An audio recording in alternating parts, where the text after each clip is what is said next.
hikmah, untuk mengambil pelajaran dari kejadian-kejadian di masa yang lalu. Karena kita ini berasal dari masa yang lalu. Kalau tidak ada orang-orang terdahulu, kita mungkin di sini nggak? Contoh, kalau ibu kamu, bapak kamu nggak ada, kamu ada di sini nggak?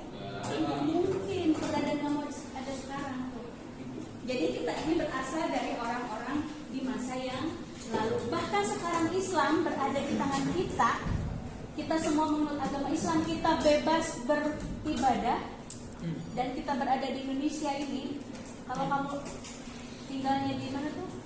Di Gaza itu yang namanya kita sholat tuh sambil ditodongin senjata. Tapi sekarang kita di sini mau beribadah apapun bebas, tidak ada ancaman. Malah susah kamu mau disuruh sholat juga. Teori mah paling terakhir wae datang ke sholat UKT. Maksudnya paling depan. Jadi untuk mengambil hikmah pelajaran, karena kalau kita ketika kita mengambil pelajaran dari kejadian-kejadian di masa yang lalu, maka kita akan menjadi orang yang lebih baik. Kesalahan di masa yang lalu tidak akan terulang lagi, betul nggak?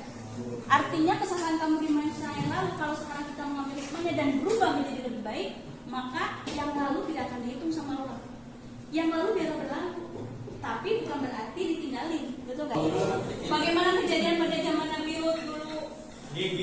Zaman Nabi Sulaiman dulu. Harusnya dijadikan pelajaran supaya tidak terjadi kembali. Ya. Nah, kita harus menjadi orang yang cerdas dengan cara bagaimana kita bisa mengenal sejarah, meyakini bahwa suatu saat nanti akan memimpin dunia itu adalah khalifah Islamnya. Islam akan memimpin lagi. Ya. Nah, sekarang sedang mengalami yang namanya kemunduran. Ya, betul nggak? Merasakan nggak? Coba sekarang nggak usah lihat orang lain lah, lihat diri kita sendiri. Kalau dengan kata iman itu apa sih? Iman itu tasdiqu biqalbi, iqraru bilisan, amalu bil arkan, kan? Meyakini dengan hati, mengikrarkan dengan lisan, artinya mengucapkan segala perbuatan-perbuatan, perkataan-perkataan yang baik, dan mengamalkan dengan setiap perbuatannya. Betul nggak? Seseorang ditampilkan perbuatan yang baik itu cerminan dari pemikiran dan keyakinan yang baik, betul nggak sih? Kalau meyakini bahwa suatu saat nanti akan memimpin dunia itu adalah khalifah Islamnya, Islam akan memimpin lagi. Ya, kalau kamu nggak yakin bahwa hari kiamat kita itu akan mengalami yang namanya tahapan yaumul kiamat, kalau kamu yakin, percaya, hari ini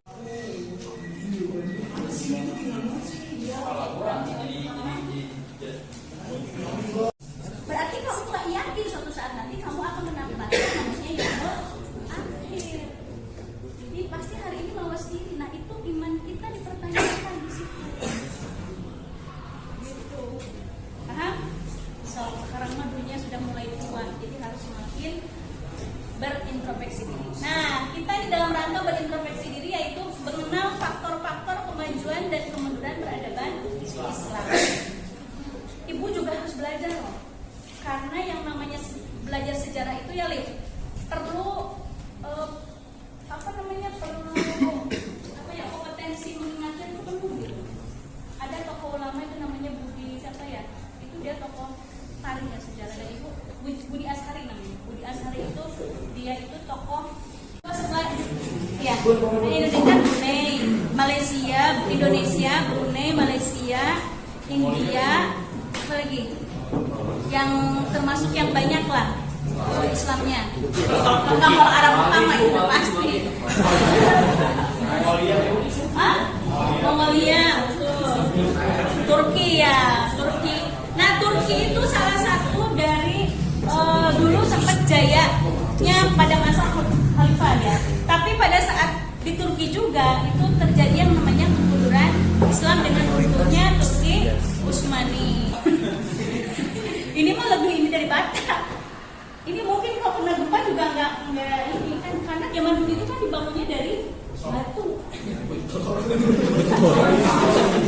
Ya kalaupun bata itu dari tanah liat dulu sama sekarang beda, betul nggak? Kalau sekarang mungkin batanya banyak dicampur sama apa yang akhirnya ya baru digoyangin dikit aja udah ambrokin. Kalau zaman dulu ya kayak benteng Cina, ada lagi benteng Ratapan yang ada pembatas antara Israel sama Palestina gitu kan, betul nggak? Nah kalau ini udah. Nah ini salah satu bentuk bahwa di tahun 636 itu terjadi yang namanya pertempuran yang berada di aslinya penaklukan Muslim. Jadi ini salah satu dari bukti mundurnya Islam, yaitu dengan banyaknya pertempuran. Ini salah satu aja ya, yang dicari, yang lainnya nanti kamu cari sendiri. Nah ini ada perang Siffin, ya. Nah ini salah satu perang yang menandai berakhirnya era Khulafaur Rasyidin. Kemudian beralihlah dengan dinasti apa sekarang? Dengan masa apa? Dari masa kenabian, kemudian kita menginjak kepada masa khalifah atau Khulafaur Rasyidin, kekhalifahan, kemudian ke masa kerajaan. Ya, itu enggak? Kan ada lima fase.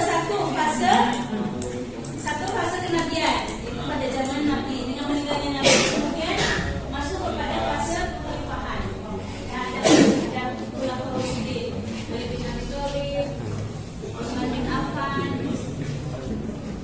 ya, Umar bin Khattab, Utsman bin Affan. Meninggal berubah menjadi fase kerajaan. Dipimpin oleh para raja. Dan untungnya adalah pada saat kerajaan Turki Utsmani. Itu masanya kamu sering lihat film-film berbeda Sulaiman kan? Ini harus baca lagi. Nah dari fase kerajaan itu sekarang kita di fase sekarang yang sedang kita jalani. Fase apa? Fase kediktatoran. Di referensi lainnya di website apa banyak. Sekarang ibu akan bagi menjadi 5 kelompok. Silakan ibu berkelompok. Tugasnya adalah setiap kelompok ingin nanti yang maju satu kelompok aja di explore ya, di surat tentang faktor apa lagi ya yang mengakibatkan kemajuan dan kemundurannya peradaban Islam di dunia, dan ibu minta satu bukti fisiknya. Faktor kemajuannya tadi kan ibu udah sebutin salah satu di Cordoba, di Spanyol. Di negara yang lain apa? Mungkin di Turki, mungkin di mana, di Belanda, di Jerman, di mana terserah Bang. Kalau ada. Kemudian kemundurannya apa? Di apa? Ditandai dengan bukti fisiknya apa? Boleh dalam bentuk gambar, boleh dalam bentuk video. Itu dari ibu. Ibu akan kasih satu lembar kertas, kamu kasih coretan saja di apa? Ditulis aja. Nanti satu kelompok saja maju ke depan. Kamu ke sini. Ya.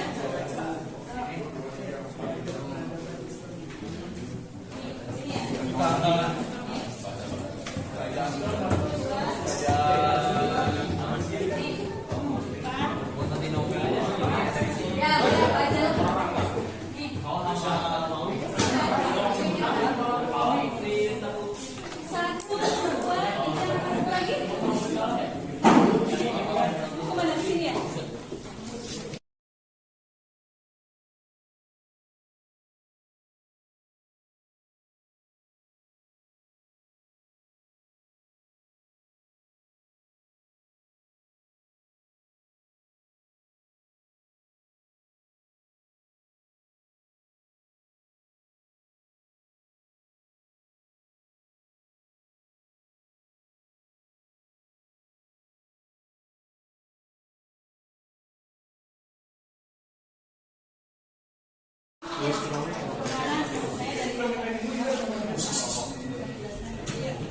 Assalamualaikum warahmatullahi wabarakatuh. Waalaikumsalam warahmatullahi wabarakatuh. Perkenalkan, nama saya Muhammad Adi. Di sini saya sebagai perwakilan dari kelompok 2. Saya akan menjelaskan tentang kemajuan Islam di Turki. Jadi pada zaman dahulu, Istanbul di Turki itu namanya dulu Konstantinopel. Kota Konstantinopel ini terkenal dengan pertahanannya yang sangat kuat. Sudah beratus-ratus tahun banyak penjajah yang mencoba untuk merebut kota Konstantinopel ini, tetapi tidak bisa karena pertahanannya sangat kuat. Dari yang saya baca itu terdapat 3 benteng yang mengelilingi kota tersebut.